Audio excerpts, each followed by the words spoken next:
what he thinks. I think he's got a brilliant football mind. He is the reason that this football team does not make the playoffs. And he's the reason that we don't get to see Justin Herbert in some of the stupid stuff that he did last night. I'm talking about stupid. In the playoffs. So, yeah, I think that timeout cost him. You know what? Obviously, the timeout cost him to me. But I also think going forward on fourth down, backed up in your own area is the issue to me, right? Brandon Staley has started to focus on these fourth downs as if all 4th and 1s are created the same, but they aren't, right? If you're in the opponent's red zone, or if you're on the opponent's side of the football field, or if you're trying to ice a game and win it, that makes sense to me. Right. But just because you feel like you can gain 1 yard doesn't mean that you should always try. I feel like Brandon Staley has fallen in love with the perception of aggression, but not the success of it, right? He's fallen in love with saying, you know what, this is the type of coach I am. So no matter when I make these decisions, the perception from the outside, right, and the rhetoric from the outside is going to be, well, that's who Brandon Staley is. Brandon Staley, your job isn't to be aggressive.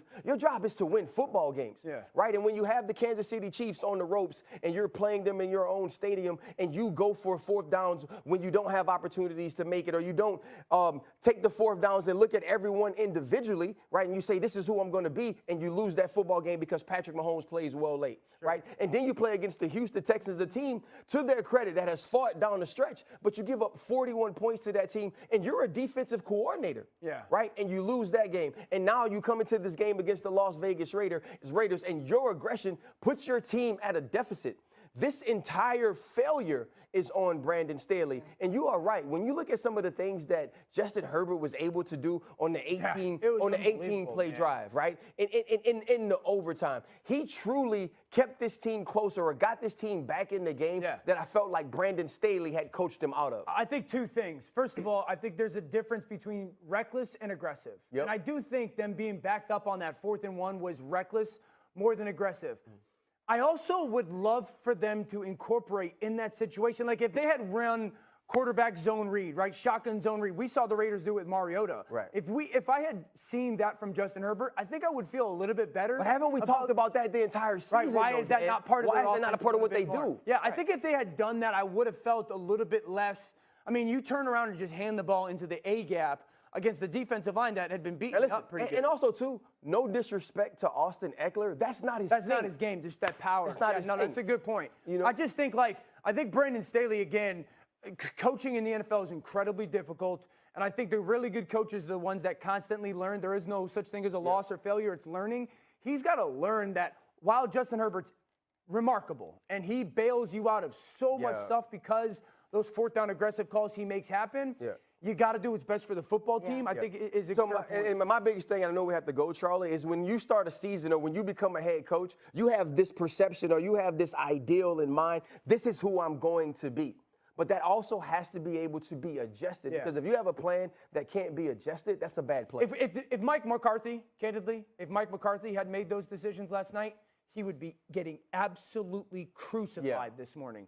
So I think it's fair to question Staley's kind of decision-making in those moments. Well, it's unbelievable because they would be in the playoffs. Both teams would be in the playoffs. I mean, but you know why they know who is, though, Charlie? The Pittsburgh Steelers. You know what the craziest part is? The Steelers would not have been in should last night's game have ended in a tie. Everything that we thought could have happened. It was just unbelievable. Okay, so let's look at the playoff field. It is set. So let's take a look at the wild card matchups in the AFC. This dancing. You look like Mike Tomlin. Is that what you're trying to do? Yeah, absolutely. Mike Tomlin, IG Live dance? IG Live. Okay. The Raiders and Bengals will kick things off on Saturday afternoon, followed by a divisional matchup between the Bills and Patriots. Those teams split their 2 regular season meetings, and on Sunday, the Steelers will head to Arrowhead as they look to avenge their Week 16 loss to the Chiefs. Yesterday, Pittsburgh's game also went to OT against the Ravens, where Big Ben was able to make a huge play to keep their season alive. We just like to stress people out early, all you guys and all our fans at home. Man, we got a lot of warts. Yeah, and Mike Tomlin, usually a very serious guy. Last night he was going off on IG Live. He was dancing. He was loving it. So final score is 16-13 there. Ryan. Well, he's shocked to see the Steelers in the postseason? Well, I'm not. And he's basically talking to guys like Dan Orlovsky. Dan Orlovsky buried the Pittsburgh Steelers early, and he was all, oh, look at the Colts. We love the Colts. Guess what? The Colts are at home, and the Pittsburgh Steelers are in the playoffs. Can you not? Because you know I'm from Indianapolis too, right? I would appreciate it. Oh, 3 hours, right? Relax a little bit. I'm so sorry. I'm not gonna relax though. This ain't So, nothing. you know what? I'm not surprised about what the Pittsburgh Steelers done. Obviously, you're surprised about the things that happened to the other teams that allowed the Pittsburgh Steelers to get in. Right, but when you look at this team, you were able to beat the Ravens twice coming down the stretch. You beat the Tennessee Titans in a game you truly should not have won, and you beat the Cleveland Browns. Like, this was the team that found ways to win football games, quite frankly, that they weren't supposed to. Like, this is kind of a microcosm of what Mike Tomlin has been as the head coach of the Pittsburgh Steelers, is that they're going to grind and find a way to win football games that we don't believe they should. You can think back to a few years ago. Are you shocked the Steelers got in? I just told you I'm not shocked by what they did. I am shocked that By everything Carson else. Wentz and the Indianapolis Colts were so trash That they even had an that they opportunity went to down get in. to Jacksonville and lost. Dan, I'm not supposed to be working today. If Stephen A was able to come into work, I was supposed to take off because I bet my Monday job on the Indianapolis Colts. I wish you didn't come. You know what? I wish you weren't here. You know what you should have wished? That Carson Wentz didn't Oh, go. jeez. That's what you should have wished. You know why? Because he let all you right. down, Dan. He All right, let you us did. fall down. He did. He did. Is Carson Wentz exactly who we thought he was? We're going to get to the Colts, okay? We're going to have plenty of time to get to the Colts. Are we? We're done. Carson Wentz, I'm done at 10:30. I'm shocked the Steelers got in. I'm absolutely shocked. I will give them their flowers. I think Mike Tomlin literally was talking to me when he said you guys wrote us off when you were 1-3. I've got to give them credit. I think it's the greatest coaching job by Mike Tomlin in the history agree of with his that. career, which says a lot because he's been phenomenal over 15 years. I think it's the example of what a championship organization is, that even though you don't have a good team, you're good enough to get into the playoffs. Yes, with some help. If you go back to week 1, we talked about this, RC. This team played on the road against the Buffalo Bills. Yep. They played phenomenal defense, a Blocked couple the punt. turnovers, Yep. and then Big Ben was clutch at the end. And we kind of said, like, that's going to be the way that they got to play. Really good defense. Let the Hall of Famer be clutch at the end. And I think that game was a microcosm of the season. And certainly yesterday's game was just another example of that. Really good defense, pop a couple turnovers. And I've got to give Ben credit because Ben had some rough moments this year. I remember having conversations in the group text being like, this is a tough watch. He was clutch. Again, plenty of third downs in the fourth quarter and overtime, and then an overtime fourth down to really win the game. So I'm shocked that they got in. Listen, there's only one team in the NFL that had less snaps this season with the lead other than the Pittsburgh Steelers. It's the Houston Texans. This is not a very good football team. It's not. But they're good enough to get in, and I got to give them credit for that. Wow. You know who's not good enough to get in, Charlie? Not, The Indianapolis Listen, Colts. I know we're getting to it. Okay. Listen, they had one job, guys. They had one job. They had to win one game in the final series. they had to beat Their one- last game was against the Jacksonville Jaguars, 2-14. However, I'm not making any excuses. They have not won in Jacksonville or on the road versus the Jags since 2014. It does not matter. No one thought they were going to lose, yet they did. So listen, Carson Wentz threw 2 interceptions. He threw His one. fir- He threw one, right? No fumble. He had a fumble and interception, Charlie. Okay, listen. Yeah. He hadn't thrown a road interception the entire season. I know. So, Dan, All right. listen, I'm gonna be having trouble here. serious. Just Yep. tell me what's up. Is Carson Wentz to blame for the Colts' loss? Yes. Yes, Carson Wentz is the reason, is to blame for why the Colts lost. But this loss falls. Yes. Are you going to give me a hug? We're having a moment? All right. Dang, bro. I'm hugging. I need you. I He need needs you. this. This is therapy, you guys. This is a disrespect hug. This is like, I told you hug. I know. We go from the man. Steelers to the Colts. No, what do you you know what? expect? This is a growth moment. Well, it's a growth moment, and also all the Colts fans were replaying that thing when I, know they were walked killing upstairs you. on you. I know they were killing because you said the Colts were I going to kept make quiet, though. I kept quiet. I wanted to be respectful, but I know they were killing you. Carson Wentz is to blame for this Colts loss. I think it's the worst loss in like my recent NFL memory. The fact that that happened. 100%. I think it's probably one of the worst losses in the history of the organization. You don't go down and play a 2-win football team and be a playoff television thing and say that I believed and or trusted Carson Wentz just to say it. I did. I truly believed that because of the situation, he was going to get back to playing big-time MVP level football. Yeah. I think there were glimpses of it this year. Not enough. And I think the fact that they went down and lost this game, you can sit there and say, quarterback, you just weren't good enough. And that sucks. Yeah, and all jokes aside, like we've had fun with it, but when you look at this team, we were trying to figure out what their matchup would be. Right. And estimating that whatever matchup or whoever matched up with the Indianapolis Colts would have trouble because of the way they turned the I football. thought they were the toughest matchup for Right, the Chiefs. exactly. They You know, did. like the way they play defense, they could turn the football over. The way that they could create rush lanes for Jonathan Taylor, having the best 100%. rusher in the league throughout the 2021 season, and also after seeing Carson Wentz make those huge throws against the Arizona Cardinals, thinking to myself, okay, that was some glimpses of 2019 Carson Wentz late in the season. Sure. You can't go to Jacksonville and play a team that is now going to have the #1 overall pick and lose. You just can't. And I agree with Dan. It wasn't a situation like you don't lose to the Jacksonville Jaguars and just have one player not show up. Right? You have to not show up in many areas. But Carson Wentz was brought here to take this team to the next level. Yeah. For years, we've been saying since Andrew Luck retired that the Indianapolis Colts are a quarterback away from being a Super Bowl contender. And I thought that Carson Wentz was going to be the guy to make that step, and he just wasn't. Now, we can't put all of yesterday on him, but the Indianapolis Colts had 2 weeks. Right? 2 weeks. You beat the Las Vegas Raiders and you get in. We watched the quarterback in Derek Carr make the requisite plays late in the game in Indianapolis to win. And Wentz did. Carson Wentz did not. Right. We go back to this week. Trevor Lawrence, who was a rookie who hadn't played well in the second half of the season, outplayed Best game of the season. Absolutely. Outplayed Carson Wentz. And that's the issue that the Indianapolis Colts have with their quarterback. Yeah, well, the Colts said truly, the way you look at it, the Colts went from being a team that no one wanted to see in the postseason to a the team that, team that nobody's nobody gonna see. is going to be seeing in the playoffs. That was So, TV. Charlie just did freaking TV, baby. I mean, it's just unbelievable. You're turning. Pittsburgh Turning Steelers. right now, listen, I'm still a fan. See what happens I'm just when you very work with him? disappointed, and it's, Y'all remember the way I we went didn't want to upstairs? see it ending. Hey, guys. Colts fans, remember y'all was tweeting me that y'all was gonna be in the playoffs like 3 weeks ago, and y'all was like, "Oh, Dan's so smart. RC, you're rude. You don't know how to do TV professionally because you walked up." Okay, all right. First off, your it was bow tie's getting entertainment. to your head, Ryan. Second off, I was right, and my bow tie is velvet, and I got It is a velvet on my beautiful collar. bow tie. Okay, guys, let's keep it moving. We have a whole lot more to talk about. I'm sure we'll get back to the Colts at some point. Coming up See, I next, got velvet. it is Tebow time. How much pressure is on Kirby Smart? Exactly what his team is up against. You talk about him as Houdini because he can make people miss. He gets rid of the ball. People don't even account for the number of times this guy has avoided sacks and thrown the ball with no intention of anybody catching it. But he knows where to throw the ball to not take a sack.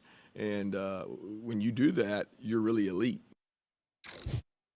Houdini, that's a compliment. Okay, Dan Orlovsky's still here, and our good friend Tim Tebow joining us from Indianapolis. Hey, Tim, I want to start with you here. How much pressure is there on Kirby Smart to beat Bama tonight? Well, I think there's a lot, and I don't think it's deserved. I think he's one of the best coaches in the country, and he's brought his team to a second national championship. But I think the overall national narrative is that there's a lot of pressure, as if they don't win this game tonight, that when will they have another chance? And I think even going into the college football playoff with the 4 coaches, I thought he was under the most pressure, which I totally disagreed with. I think he's accomplished more than Luke Fickell, more than Coach Harbaugh, and yet the narrative around him is, well, he can't get over, and Georgia can't get over Alabama. Well, guess what? Very few people have ever gotten over the hump of Alabama. That is extremely hard. So I think he's under a lot of pressure, but I do not think it's deserved pressure. I think he's one of the best coaches in the country. I think he's done an incredible job there at Georgia, and coming from a Gator, that's a lot of high praise. Well, I think both of those things could be true. I think he's under a ton of pressure as well, Tim. I think it's warranted, though. I mean, it's Georgia. Kirby Smart has had a top 5 recruiting class every single year. They're a phenomenal football team. We all know 3 years ago, Jake Fromm's freshman year, they had the chance to go and win a national championship. Obviously didn't.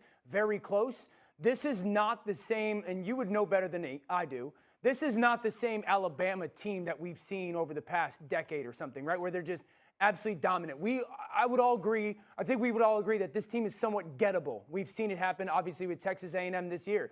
Because of the way that they've recruited, how dominant this defense has been, historically good, the fact that you get to play them a second time, I think there's a tremendous amount of pressure. That doesn't mean he's not a great coach. That doesn't mean this is his last and only opportunity. But I think, again, you know better than I do, it's national championship or disappointment, I think, for some programs. Georgia is one of those programs. That's why I think the pressure is incredibly high, and the pressure is probably fair.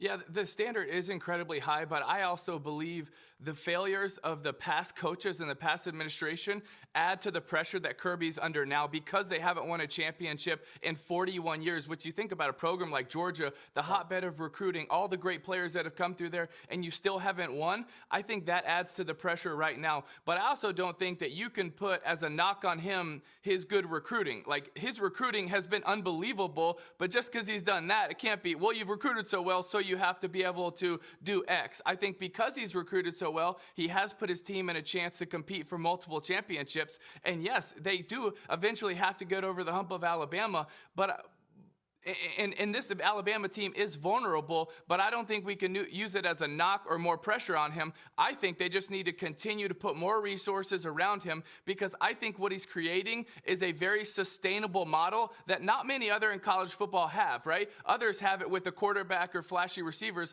I think he is doing it from the inside out and creating an incredible culture where they could be successful for a very long time.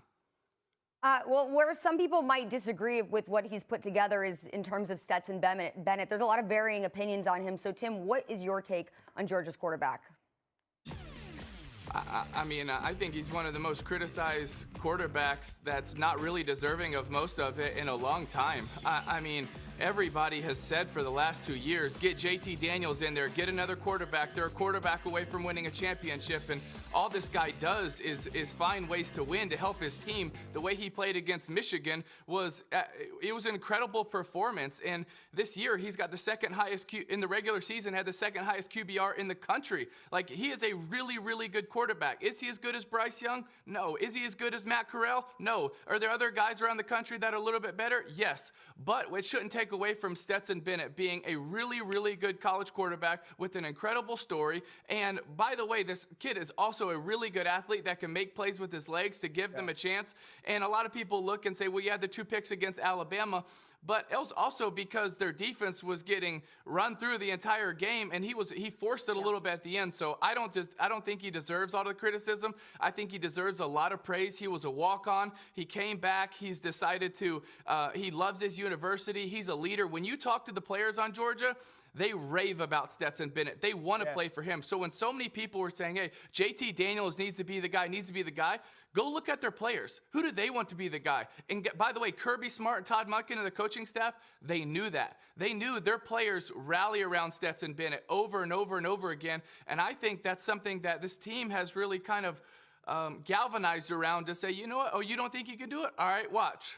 Yeah, I think he's got to do it. Again, I think it's very similar to Kirby. Like, there's a lot of pressure, but you're the starting quarterback at Georgia, and the expectations are incredibly high. So, Tim, I called the Georgia Tech game, last game of the season, right? And so, you know, down at games, I walk down to the field pregame, and I'm hanging around, and I'm walking up through the stands, and like 4 Georgia fans stop me, and they're like, we got to talk to you. I'm like, what's up? And they're like, we got to play JT Daniels, right? Like, we can't win a national championship with Stetson Bennett. And I was like, no, I think you can.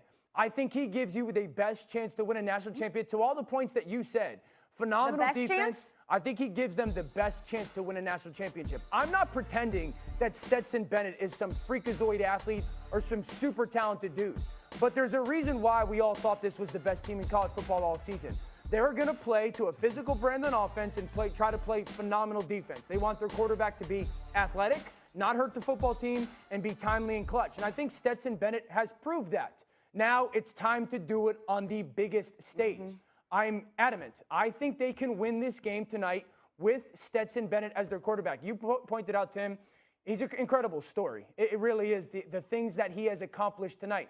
But if they win tonight, I am not going to go on television and go, wow, I'm shocked that they did it with Stetson Bennett. I think he's going to be a piece of that puzzle or the process in beating Alabama. Well, one thing that's very interesting, he's definitely focused. He said in media availability in the past few days that he actually went out and bought a smartphone from the early 2000s that has no internet capabilities. So he would not be scrolling on his phone, totally focused on. You know, the things that we had issues with last week in Chicago, that was not going to repeat itself. Okay, so in other words, he was scared. Dan, can the Giants justify bringing Joe Judge back? Hey, tell me you don't want to win without telling me. You don't want to win. Like. What was unbelievable. that? No, I've said unbelievable, I think, about 7 times already this show. You cannot justify bringing Joe Judge back. Nope, I agree. Growing up in sports, you get taught a lot of things. One of the things you get taught really early on, specifically in team sports, is you never do anything to embarrass the name on the back, and you never do anything to embarrass the name on the front. Giants, your head coach has embarrassed your organization. Yep. When you hired him, he stood on a press conference and said that we will play as hard as like walking into the Detroit Lions locker room today or being a Detroit Lions fan. I'm telling you, it feels like hope. I'm telling you, it feels like for the first time in a long time, they're headed in the right direction, that they have a head coach that they believe in, that they have a head coach that their players will play hard for and that they believe in, and that they are going to do everything they can to win football games. Now ask yourself if you feel that way about Joe Judge. And the Mara family, respectfully, has to ask itself if they feel that way about Joe Judge. And if they don't, they have to move on from him. And if they do, I think they need to come out and tell the Giants fans why.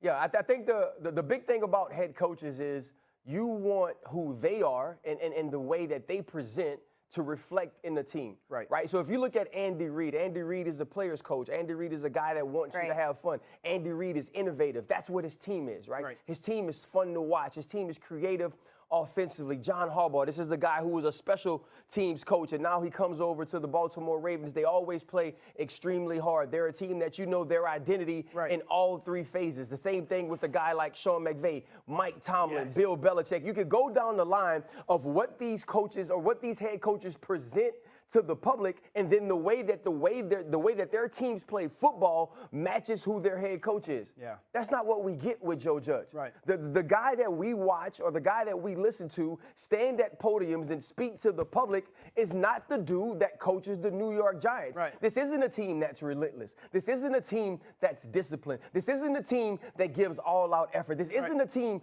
that fights. And these are all the things that Joe Judge said and says that this team is and will be. I said it last week when he came out and said, well, you have to think about how much a team believes. You have to think about how much faith they have. Listen, this is not the biblical times. Right? We're not talking about faith, right? We don't care about the things, the evidence of things not seen and the substance of things hoped for. That's a good word. That's not what football is. Football is when I cut the film on, I should know who the hell you are. Right. When I cut the film on, I should know how you're being coached. I should know what your week was like based on what it says on game day. Yeah. And for the New York Giants, it says y'all suck. Right. It says y'all ain't even trying RC. sometimes. If you're going to run quarterback sneak on 3rd and 9, why did I come to Why practice practice? all Yeah. week? Right. Yeah. Why'd you bring me to practice? There has to be a play for 3rd and 9 when you aren't on your goal line. Right, you mean 3rd and 9, just hand the ball off to the running back. Yep. Or throw a perimeter screen or run a draw.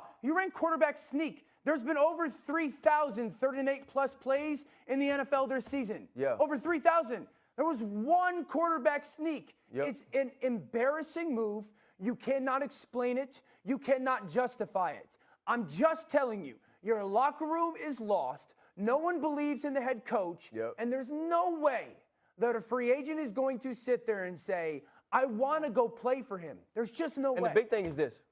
You constantly speak of never giving up, and you gave up. Absolutely. I mean, they've given up double digits in 6 straight games. He is their 21st coach in franchise history.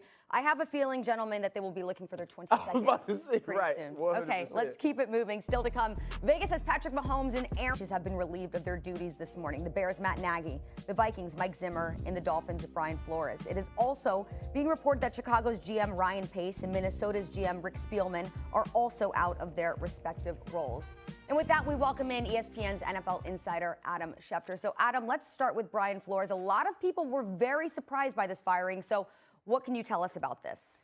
I think there have been some feelings within the building and in the organization that something like this was possible, as surprising as it is now that it's come to reality today, Charlie. And I think this is a situation where basically I think there was some disagreement over the fate of some of the assistant coaches. There was a disagreement with Brian Flores and some people in the front office there regarding which assistant coaches would be staying and which assistant coaches would be going. I think there were some discussions about how power would be delegated and decisions would be made. And I think there were enough issues that essentially the Dolphins and their owner, Stephen Ross, felt like the best thing to do was to take the Dolphins in a different direction. Now, the Dolphins go out and look for a head coach, and a lot of people have thought, well, maybe Stephen Ross, a big Michigan supporter, would want to poach Jim Harbaugh from the University of Michigan. He laughed at that today, and our Jeff Darlington himself also reported that that's not the plan, that they're not going to hire Jim Harbaugh away from the University of Michigan, though clearly the Dolphins must have an idea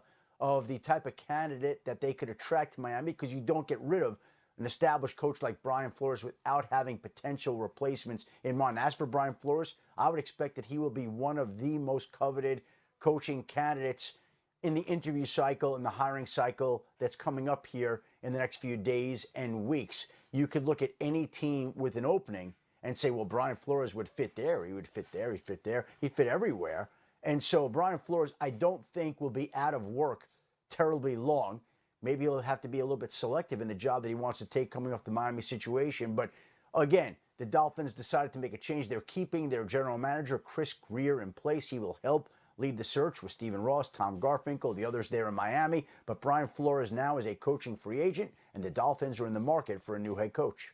Yeah, he led the Dolphins to win 8 of their last 9 games. Well, now let's turn our attention to the Giants, because Adam, you said a few weeks ago that you thought his job was going to be safe. That's what you were hearing. But Dan and Ryan just went in on Joe Judge, given his play calling yesterday and how the Giants season ended so tragically. So what is the plan with the Giants moving forward? Well, Charlie, the plan a few weeks ago was to keep Joe Judge, and the plan still may be to keep Joe Judge, despite the fact that he feels about keeping Joe Judge in place. Again, I think that there is a portion of the Giants organization that would like to keep Joe Judge, but these last few weeks have been terribly embarrassing for the organization. There's been a long, rambling press conference that didn't play well in New York and New Jersey. The performance on field has been subpar and embarrassing. And so it'll be up to the new GM to figure out what they're going to do. All right. Well, Adam Schefter with the latest coaches in the NFL. Thank you so much, Adam. Thank you, Charlie. Appreciate it. Okay, so the Giants certainly out of the playoffs. So let's take a look at the NFC side of things. They'll get things started on Sunday. The Buccaneers hosting the Eagles as they begin their quest to repeat as Super Bowl champs. A pair of old rivals squaring off at Jerry's World. And we'll have our first ever Monday night wildcard action as the Rams take on the Cardinals. Okay, Matthew Stafford 0-3 in his postseason career, and he's looking for his huge first career playoff win in his 13th NFL season. Dan, do you still trust Stafford in the playoffs? You're smiling right now. I have to know what's happening here. I got to hit on one of these, right? Yeah, I do. I honestly do. So, I know. I'm a little surprised myself. No, I mean, I think that Matthew's play this season has proven to be stretches of absolutely fantastic football. The first half yesterday was lights out. The second half, people are going to point to those 2 interceptions. I think the first interception, and we can get into a football conversation about this, I think is very similar to a punt. It's 3rd and 17. We're going to throw this ball downfield. Maybe our guy makes a play. I cannot stand Ryan Clark right now. I knew today was going to be a tough day. Number 3, your guy makes a catch. Or number 4, they get an interception and they get tackled right at that point of interception, 50 yards downfield, which is a punt. So again, I think that the risk versus reward is a worthy one. We've seen 3 of those in the last month. We've seen 2 tips that go up at the line of scrimmage in interception. So if it's going to go 8 interceptions the last month, 5 of them, I sit there and go, those are just bad breaks. Now 3 of them are pick sixes. That can't happen. But I trust them. I have a great rebuttal to you, by the way, because I know what you're going to say, and I have a phenomenal rebuttal. I'm ready. I'm ready for you. I'm ready for you. Dan, I didn't say anything to you. I listened to you. I allowed you to speak about your friend eloquently as you did. You know, I say this every time you get an opportunity to talk about. You did have a very good defense of him, I will say. Yeah, I say this every time you talk about Matthew Stafford. Every time we do this, I am so I am so excited. Tanucci, I can see this, just so you know, and I'll remember it. Hey, I am so excited that you're my friend because I know I will always be defended. I know that you will always make excuses for me. Last week was the Founders Day, right? It was my Founders Day for Kappa Alpha Psi Fraternity Incorporated. And one of the first things I learned when I was online was excuses. Excuses are tools of incompetence that build monuments of nothingness. Those who major in their usage are non-achievers, big brother, sir.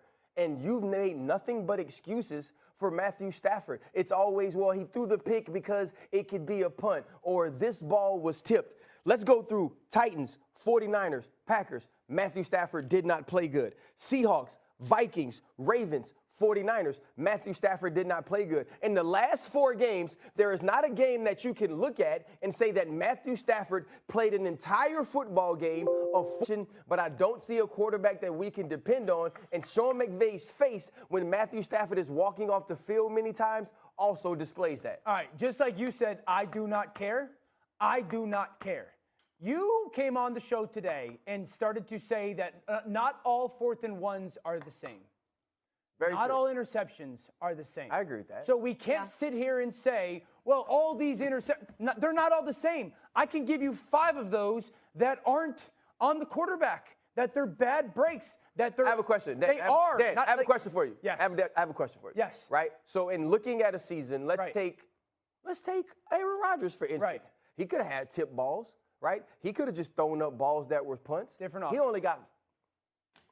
It's a different offense. Look at man here, man. The Green Bay Packers run way more, and also Aaron Rodgers is a better player. Like that's not a You fair say Matthew Stafford's a top 5 quarterback, but he could turn it over in 8 games, or 8 times in the last month. And, you're going to the continue. question is, do you trust him in the playoffs? Yes. If he's not. He don't even competent know, enough Charlie. You know quarterback, why he don't trust him know? in the Because playoffs. you know why he trusts him? Because it's his friend. I trust. You know what else? No. Tom Brady trusted Antonio Brown enough to offer him to live in his house. And it won him a Super Bowl. And look what happened. And it won him a Super Bowl. Oh, so you just gonna let Matthew Yeah, last Stafford. season it And was it all won him good. a This Super Bowl. season, not so much. And look where it got him now. I trust him in the playoffs. I can understand it. It's fair that other people don't because we haven't seen it. But here is my question. There's 14. It's not about not having seen it. It's about him not playing well now, though. So but here's no. It is about having seen him because I asked you last week, do you trust Joe Burrow? And you said yes, I do as well. And you said just because of the type of player he is, you haven't seen Joe do it. He's better than Matthew Stafford, But though. you haven't seen Joe do it. And You he's can't more say that. consistent. Here's what I'm saying. He's not playing. If Joe Burrow was playing the way that Matthew Stafford was playing right now, I would also say, you know what? I don't believe in Joe Burrow. Here's the other thing. One of these guys have been in the league a decade plus. The other one's only been in it 2. I have always, from the jump, come on and talked about the reasons why quarterbacks do things. Maybe their play is good. Here's a reason why. Play is bad. It's not an excuse. There's reasons. There's reasons why these interceptions are happening. I do not believe that all interceptions are the same, and I don't think that we should see them. There's interceptions that are bad decisions. There's interceptions that are bad throws. And then there's interceptions that once the ball leaves your hand, it's not necessarily on you. I'll ask you this. There's 14 cats in the playoffs. Who do you trust then? I mean, who do you trust? you trust? Aaron Rodgers, trust Tom Brady. Tom. You I trust trust Patrick Mahomes. Patrick. So you trust 3 cats? Is it Joe Burrow you trust? I trust Joe. So you trust 4 of them. You trust Tannehill? No, you trust Tannehill. Yeah. I trust You Tannehill. trust Ryan Tannehill, but you I don't trust Tannehill more than Matthew Stafford. I got nothing then because Ryan Tannehill's thrown 15 I don't care interceptions if you this have year as nothing. well.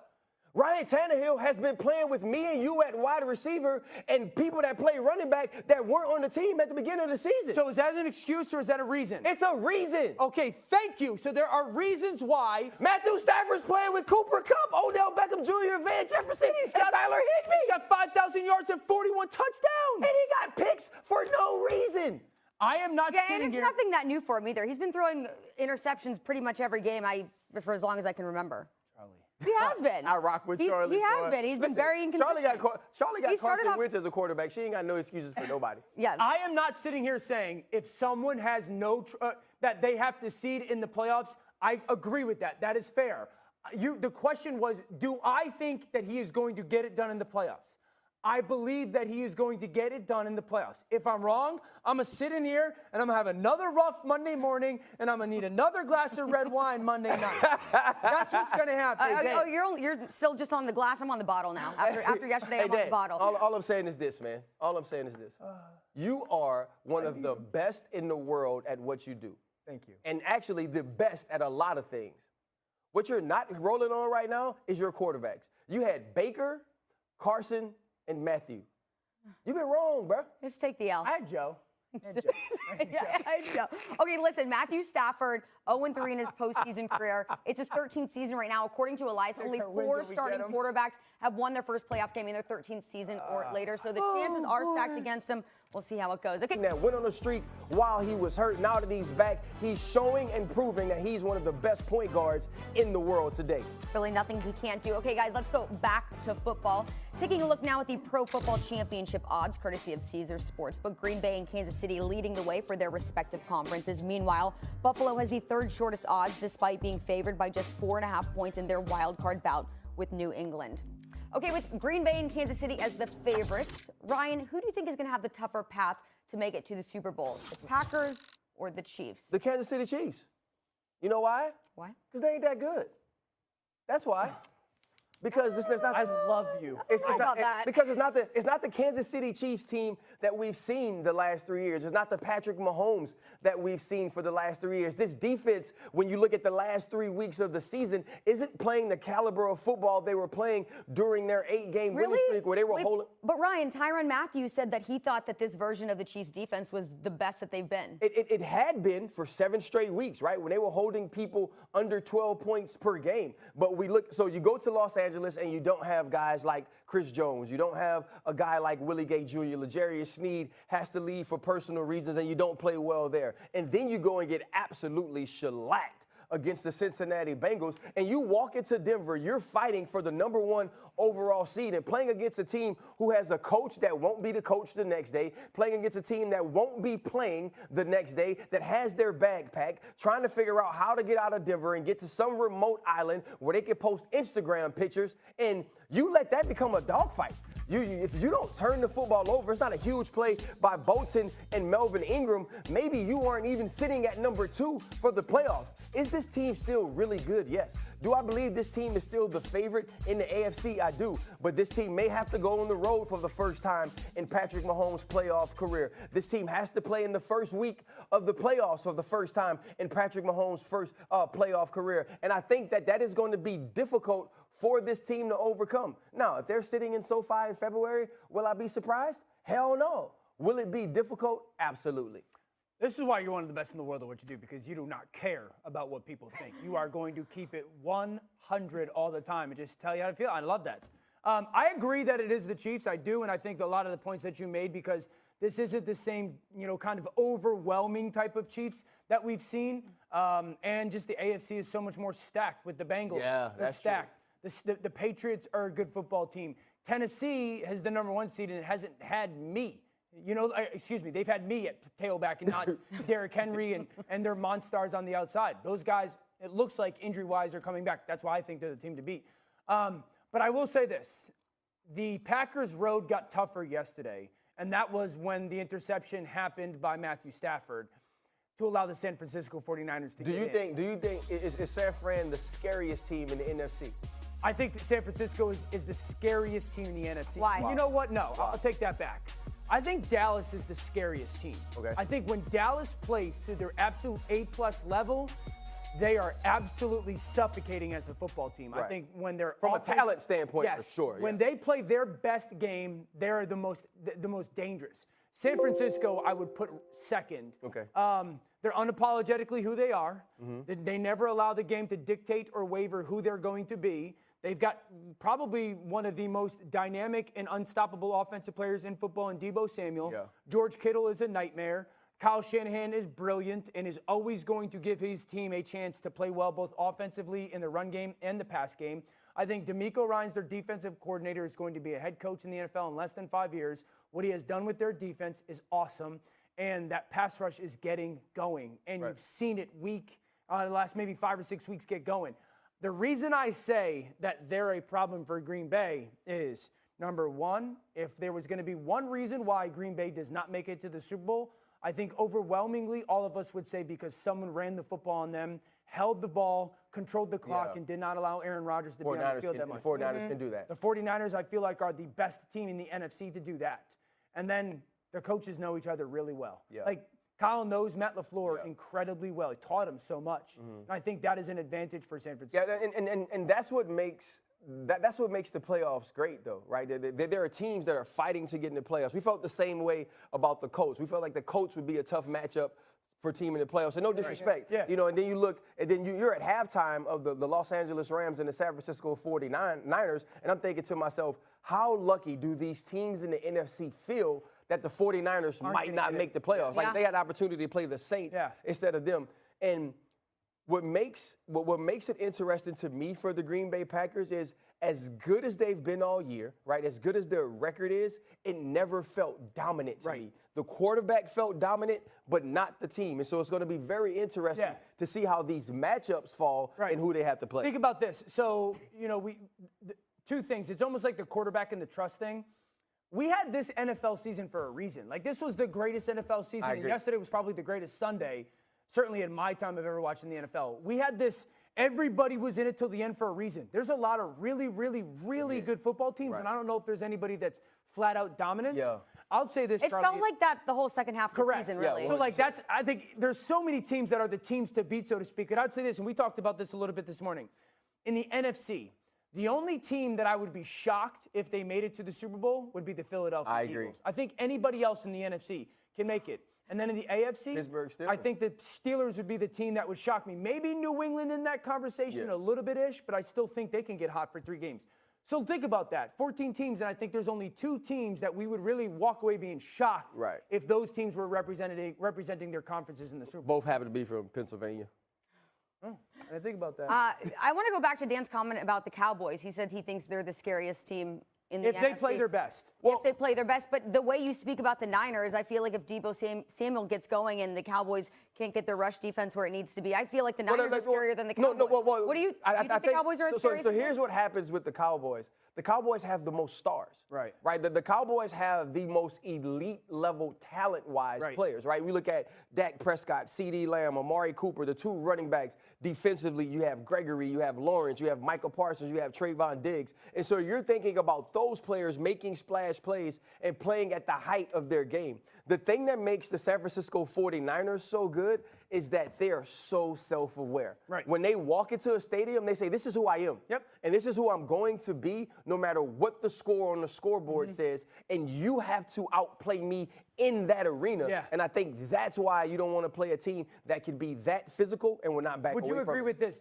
I think the difference between those teams, there's a lot of differences. I think the San Francisco 49ers can win with their B game this weekend. I really do. I think they can go into Dallas and win with their B game. I don't think Dallas can beat San Francisco playing their B game. I think Dallas has to play their A game. That's why I think they're scarier. Because if they do, they are like, here's the reality. I have no idea what to do with Micah Parsons as an offensive person. I don't know how I would try and slow him down. I think he's that incredible as a player. But the Cowboys need to be hitting on all cylinders to go on their run. Make no bones about it, Dallas. It is Super Bowl or bust with the talent of your football team.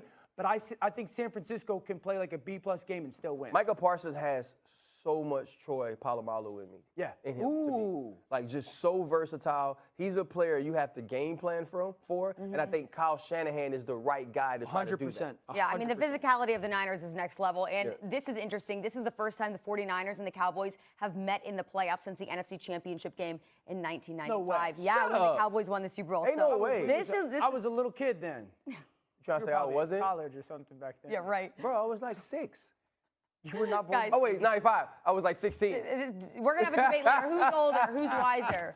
Okay, guys, let's keep it moving. It is Saban versus Smart. The Tide won the SEC battle, but will Georgia win the CFP war? Someone here thinks yes. Plus, Jalen Hurts says the Eagles is Georgia's head man, Kirby Smart. Yep, Saban has done pretty well against his assistants, so can Kirby Smart come out on top tonight? That is the question of the hour. Dan's here along with RG3. So, Rob, welcome to First Take. Starting off, I got to ask you how much pressure, you just heard me talk, is on Kirby Smart to beat Nick Saban in Alabama this time around? You asking me? Yes, you. How much pressure is on Kirby Smart? Yeah. So, it shouldn't be any more pressure than any coach trying to win a national championship. But to be honest with you, always going to be 100. It's a gargantuan amount of pressure on Kirby Smart. He has 41 seasons of championship drought, 7 straight losses against Alabama. the heartbreaking 2nd and 26 walk-off touchdown from Tua to Devontae Smith in the 2018 National Championship game, and they're having to answer questions about that all week long. And honestly, they've kind of been in denial, trying to play it down and make it seem like it's really not a thing, but it is. So when you talk about it from that standpoint, no pressure, no diamonds. We'll see if this time around Kirby Smart and the Georgia Bulldogs can get that national championship ring. Yeah, I agree, man. I think there's a tremendous amount of pressure. I also think it's warranted. You're the head coach at Georgia. This is one of the 5 premier coaching opportunities in all of college football. It's obviously one of the kings of the SEC. Kirby Smart has had a top 5 recruiting class every year that he has been there. The overwhelming thing in college football when it comes to determining success or not is the amount of players or the players that you absolutely get, and Kirby has that. RG3 makes a great point of some of the close misses that this football team under Kirby Smart has had. I also think they've got a historically great defense. These defenses that Georgia has does not come around often. And then Alabama is a weaker version than we have seen in years past. They are not the dominant Alabama that we have seen. And I think that's why, given how good Georgia is, the expectations of this football team, how close they have been in the past, the history of Kirby Smart and his recruiting, and the, I guess, non-dominant aspect or non-dominant form that we have in Alabama, there's a tremendous amount of pressure for him to finally get this done, for somebody truly to finally get this done and overcome Alabama and Nick Saban. Yeah, and this is a rematch from the SEC. Go ahead. No, I think Dan's right about a lot of what he just said. But Georgia has to throw all of that away. They have to come out, play free, play fast like they've done against everybody in the country, not named Alabama. When you look at their schedule and the way that they played like Tarzan against the rest of the country. Right. They came out and played like Jane against Alabama in the SEC championship game. So I think they have to focus on today, not worry about all of the other garbage or all the other baggage that's been going on, and that'll allow them to really come out and play their best football. I think it's a good point, RG. Like, I'd say this, if you watch this Georgia team, because I want to hear your opinion on this, it almost seems like they have moments when they play Alabama, lulls in the game where whether it's they have a lead and they come out in the second half and play poorly, where it's just they allow a 15 or 20-minute stretch in the game where they just don't show up, and Alabama seems overwhelming in the football game to me. So, how mentally, how do you think, what would you say to the Georgia team, I guess, for their mental kind of mindset going into tonight? Yeah, Dan, I think it's simply they can't get into the lull of, oh, my gosh, here we go again. Yeah. Right? They had a 10-point lead in the SEC championship game, and then Alabama just started steamrolling them, throwing the ball down the field to Jamison Williams, getting explosive plays. So if I'm Georgia, I just look at it like this. Our best pass rushers are our linebackers. We got to get them involved somehow. We have to get Bryce Young on the ground. The teams that have played them well, Texas A&M beat them 4 sacks. Auburn, LSU, Arkansas all played them close. They had 7, 4, and 4 sacks in those games. So that's the recipe. Go out, allow Stetson Bennett not to have to make too many plays. Don't go blow for blow with Bryce Young and company. And I think Georgia will walk out victorious. Yeah, and you talk about all these sacks, but they did not have 1 sack against Bryce Young in the SEC championship game. So that's something they're definitely going to have to work on tonight. So, Robert, who wins tonight? Oh, I've been talking up Georgia all day and yesterday and the day before that. But at the end of the day, Alabama wins this game. I think Alabama wins. They've already won the game. I think they'll win the game on the field tonight, but they've already won the game off the field. As I talked about, the 41 years without a national championship, all the baggage that Kirby Smart and those guys are having to deal with. And the last time I checked, Alabama still has the Heisman Trophy winner, modern day's very own Bryce Young. He's the Houdini out of the pocket. They still have Will Anderson, the best defensive player in the entire country. They still have the game-breaking speed of Jamison Williams on the outside.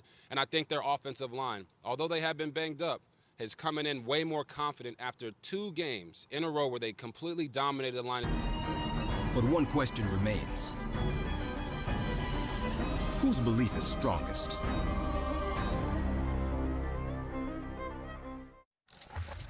Okay, the Colts are out, but the Eagles are still flying high despite closing out their season with a 51-26 loss to the Cowboys on Saturday. Philly making the playoffs as the number 7 seed and will be matched up in a NFC wildcard game against Tom Brady and the Super Bowl champion Buccaneers. The Eagles have won 7 of their past 10 games and were undefeated in December, which did help them clinch a playoff berth. Now, they lost their first matchup to the Bucs earlier this season, 28-22. So, Dan, do you like Philly's chances against Tampa Bay? If they run for over 250 yards, yes. Now, that sounds outrageous, but this is the team that led the NFL in rushing this year. And Tampa Bay has long been thought of as a team that you cannot nor should run the football against. And I think we've seen a little bit of cracks in this defense with the ability to run the football against them. You get the ball out on the perimeter, utilize quarterback run, utilize some of that zone read. I think there's a chance that Philly can play to their style, kind of control the football game and be really good in the red zone. Dallas Goedert has got to have an absolutely fantastic game. I think it's unlikely. Yes, I think this is listen, if you got to play Tampa, this is the week to play them. This is the week to get them because they are as unhealthy as you can be for a team going into the playoffs. The challenge for Philadelphia is going to be defensively, and I think it's twofold. Are they going to take Darius Slay and match him wherever Mike Evans goes? Right. I don't think that's their identity as a defense. I would, zone or man. And I don't think they have anybody that can slow Gronk. I really don't. I don't think they have anybody that can lock Gronk down. Now, they prove me wrong, then they got a chance to do it. But that's the blueprint, at least in my mind. Do I think it's going to happen? No, I do not think it's going to happen. I think the fact the Eagles made the playoffs is an incredible accomplishment. Do I think it can happen? Yes, it's unlikely, though. Yeah, I mean, I think it's unlikely, but it's the playoffs, right? It's the playoffs, and the Philadelphia Eagles have found a way to get there. And I think Nick Sirianni making a decision that we're going to become a run-first football team, that it's not about look how cool I can be as a play caller. It's not about look at the creative ways I could design ways to push the football down the field. It's about how can we be most effective, and that's with the zone read. That's with the run involving Jalen. That gives you pause, but it's okay. Can you stay true to your identity? This is going to be an identity game for the Philadelphia Eagles because so many people talk themselves out of trying to run the football against the Tampa Bay Buccaneers. But we've seen teams do it if they commit to it. Right. I'm with you. I don't believe that it's likely. And the question is, do I like their chances? Well, absolutely not. I don't like their chances. But this is about the Philadelphia Eagles understanding who they are, walking into the stadium, believing that that's enough to win, and sticking to it. Getting this game to the fourth quarter and saying, okay, Jalen, we now have given you an opportunity to get over the hump. Can you do it? It's difficult when you're facing the GOAT, though. We thought Jacksonville upsetting Indy was a massive upset yesterday, which it was. If the Eagles beat Tampa and Tom Brady, that would be equally as impressive. No way. Nope. Not going to let you off the hook with that. Nope. Bro, you don't think that if the Eagles beat Tampa Bay, it is... I do not. How many wins do the Eagles have against winning teams? As big as the Jacksonville Jaguars beating the Colts last week? This is a Tampa Bay team that won the Super Bowl. But they're also depleted. Right, it's not They're that also Tampa Bay depleted. team. It's, the Colts had all of their weapons, so it's kind of hard to make that comparison. You wouldn't be shocked if Brady lost to Nick Sirianni? I'd be shocked, yes. Not as shocked as I was yesterday. No. I think it would be just as big an upset. The Eagles are, I've said this, are incredible. I mean, it will certainly shake things up, that's for sure. It would, I don't think the Eagles have a win against a team with a winning record this season. Or at least on their stretch of winning streak. Right. So we're talking about a team that doesn't have a win against a team with a winning record would have to go and beat the guy who's got 7 Super Bowl rings, is the defending Super Bowl champion. History don't play football, man. I agree with that. Yeah, they're 0-6 versus playoff teams this season, the second worst record by any playoff team versus the playoff. That would be an enormous upset. No, it would be an enormous upset. It is not as big as the team with the #1 overall pick next year in next year's draft beating the Indianapolis Colts. Not as much of a. This is a playoff team still. This is a team that has gotten there. We've watched wild card teams win football games. We've watched wild card teams win Super Bowl. The Green Bay Packers in 2010, the Pittsburgh Steelers in 2005. We've seen it happen. I don't believe the Philadelphia Eagles are that team, but I believe they have a style of play that can allow them to stay close, and they're also playing a team that's depleted. If this is the all-22 Tampa Bay Buccaneers, I don't think this game is close. I don't think this is a conversation. But in this conversation where we are now, the Eagles have a chance to keep it close and maybe make plays in the end to win. A lot depends on, does JPP play? Does Shaq Barrett play? Does Levante David play? Does Leonard Fournette play? Oh, that's huge. If all those guys played, it's a different game. Yeah. Well, you talked about running the ball. The Eagles were first in rushing this season. The Bucks, meanwhile, third in their rushing defense. But I think something else that's really going to play into it, I think the Eagles have to get off to a quick start. They're known to get off to those slower starts 100%. against the Bucks. You absolutely Good point, cannot Charlie. do that. I see you. Charlie, thank you so You much. said Stephen Guys, A. I'm just Steve. trying to hold my own against see you. you. I'm just in the middle for a reason.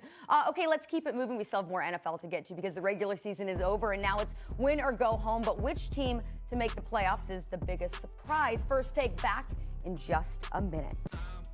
Absolutely wild. It absolutely. came down to the last 2 seconds to really determine the playoff picture. So with that, Ryan, what in your opinion is the biggest playoff surprise?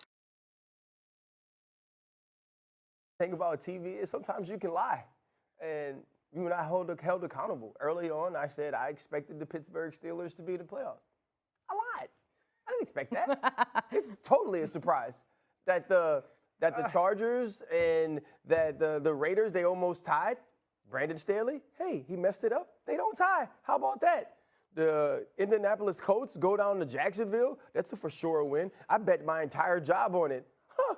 Who figured? Go figure. The Jacksonville Jaguars win. And the Pittsburgh Steelers beat the Browns and the Ravens, as I predicted, to finish the season. And so, am I happy? Absolutely. Was I sure it was going to happen? Hell no. But guess what I did guess what I did when we first came on the show? I said I knew it was going to happen. Why? Because y'all can't hold me accountable. This ain't court. There's no perjury. I can say whatever the hell I want. And so in the first segment, I believe they would get there. And then Jackpot, baby! Let's go to Cincinnati! Woo! Emotions are running high this morning. I got to admit, guys, I'm a little down. You know, the Colts did not do what they were supposed to do, but this is You the think time. you're down? These next 2 hours.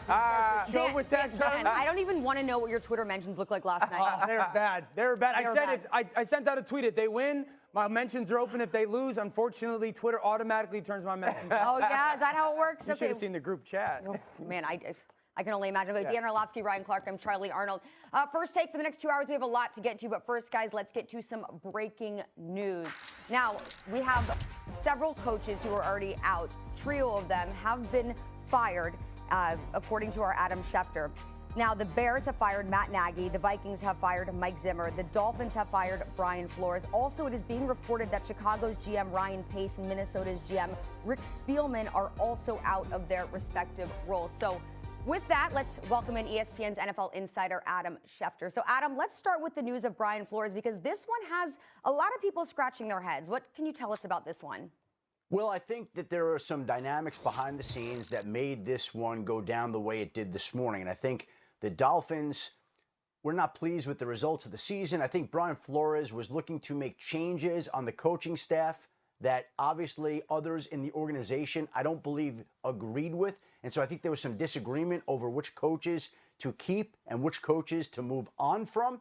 I think there was discussions there. I think there were discussions about how power would be shared. And look, the fact of the matter is, I think Brian Flores knows he's in a great position because if the Miami Dolphins don't want him, I can assure you that another team that has an opening or will have an opening certainly would be interested. We could go down the line and think, where would Brian Flores be a fit other than basically anywhere? Would he fit in Chicago with the culture there? I would say yes.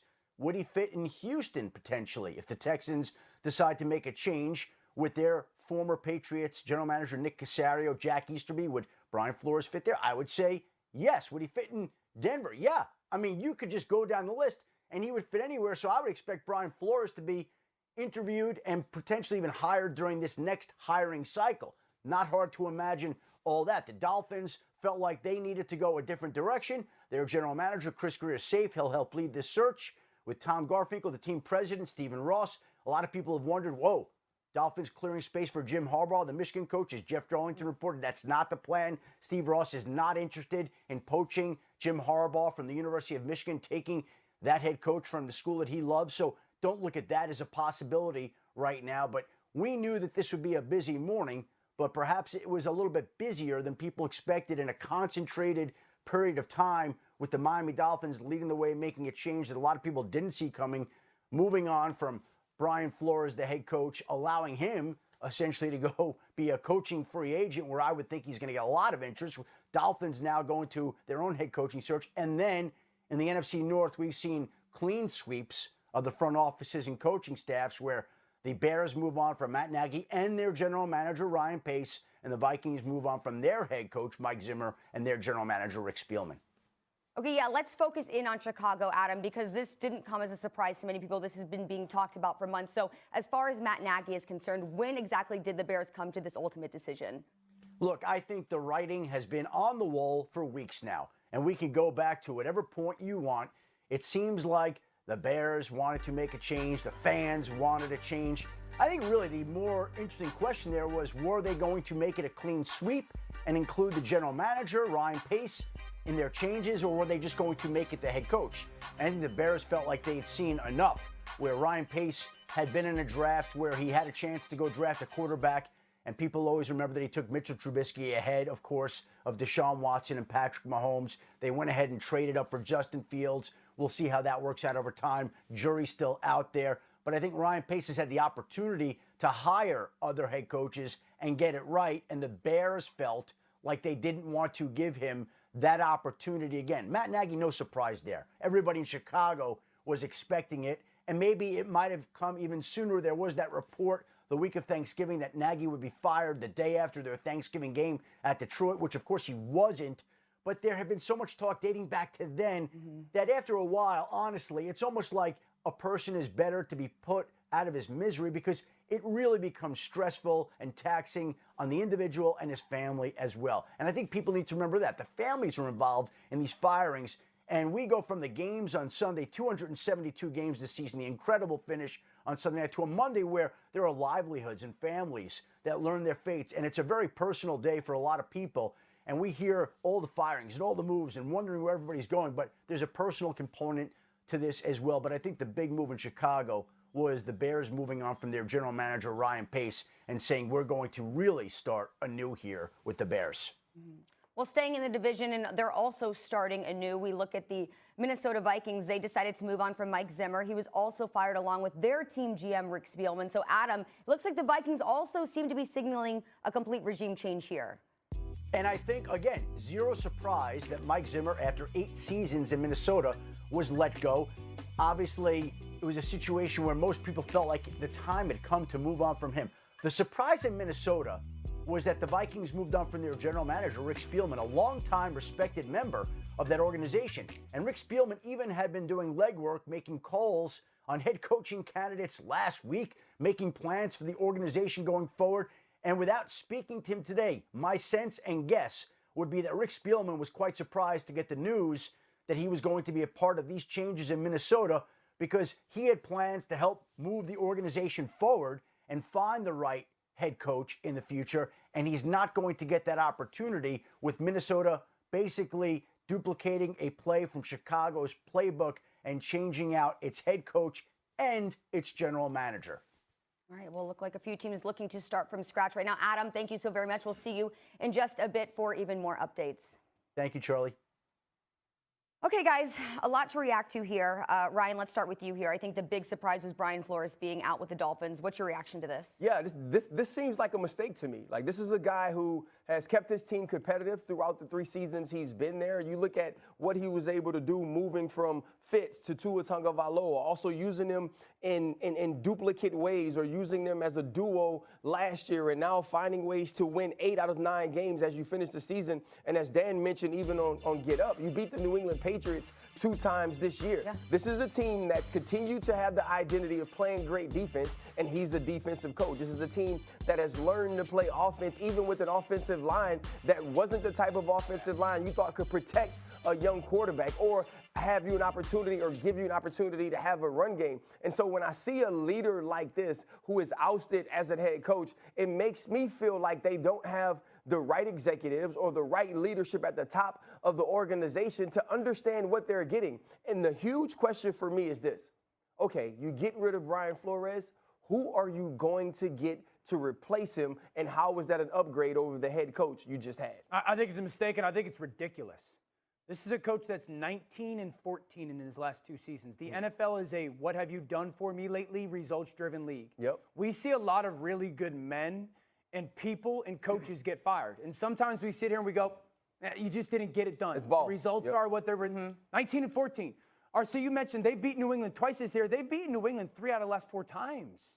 And this, for me, feels a lot like what Detroit did to Jim Caldwell when I was there. And when they fired Coach Caldwell, we thought that's a mistake. Because Coach Caldwell had built good teams. But the organization was like, we want great teams. We want better. We want to take the next step. Yeah. And now Detroit, I think, is encouraged by Dan Campbell. But over the past 4 years, they've been like, again, a laughing stock. Yep. So for me, it feels like, what's the reasoning? What's the justification? Because the results were there.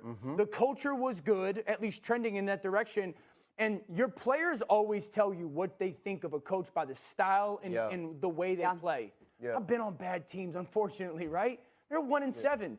2 weeks ago, this team was playing for a chance to get into the playoffs. Yep. You don't think that the coach has a grasp of the locker room, a feel to get his guys to play the right way? Yeah. I just don't understand how 2 winning seasons in a row. They've won 8 of their last 9. So what could the justification possibly be? I mean, you even saw Tua yesterday. Well, here's what happens. These teams feel like they're on the cusp, and they don't understand how they got there. They're not giving Brian Flores the respect for building this team and putting it in a position to be 1 game away from getting into the playoffs. What they're looking at is the result of not winning that game 2 weeks ago and saying, okay, at the beginning of the season, we expected to be something different. But I also don't think they realized that in the middle of the season, you were linked to Deshaun Watson and trade rumors. So not only did Brian Flores have to prepare a team to win football games, he also had to manage a young quarterback and the things that he was hearing. And he did a great job at doing that. Absolutely. Always stood behind Tua. Absolutely. And I don't understand when, again, if we look at results, the results were there. We look at the development of the culture was there. The Patriots needed to win yesterday as well. It wasn't like the Patriots mailed it in, and you beat them handily at home.